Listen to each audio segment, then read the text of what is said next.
আসসালামু আলাইকুম, আমার প্রাণপ্রিয় আপুদের সবাইকে স্বাগতম।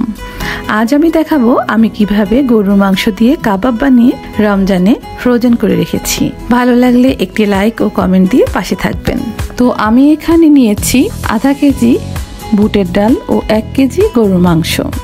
মাংস সেদ্ধ করার জন্য দিলাম কয়েকটা কাঁচামরিচ, কয়েকটা তেজপাতা, দারচিনি, এলাচ, আস্ত জিরা, আস্ত ধনিয়া, সামান্য জয়ফল, সামান্য জয়ত্রী, 1 কাপ পেঁয়াজ, রসুন পেস্ট, আদা পেস্ট, 1 চামচ মরিচের গুঁড়া, 1 চামচ লবণ, কয়েকটা শুকনা মরিচ।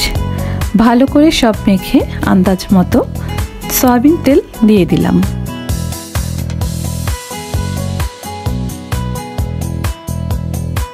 এবার পানি দিয়ে মাংস হাফ সেদ্ধ হলে ভিজিয়ে রাখা বুটের ডাল আমি দিয়ে দিচ্ছি। সব একত্রে সেদ্ধ হলে ঠান্ডা করে ব্লেন্ডার করে নিলাম। ব্লেন্ডার করা হলে 1 কাপ পেঁয়াজ ও কাঁচামরিচ ভেজে বাগার দিয়ে দিচ্ছি।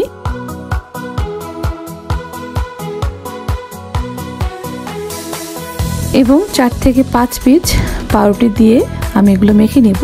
এখন দিয়ে দিচ্ছি 1 চামচ করে কাবাব মশলা, সাদা কালো গোলমরিচ গুঁড়া, ভাজা জিরার গুঁড়া, কাশ্মীরি মরিচের গুঁড়া, টমেটো সস।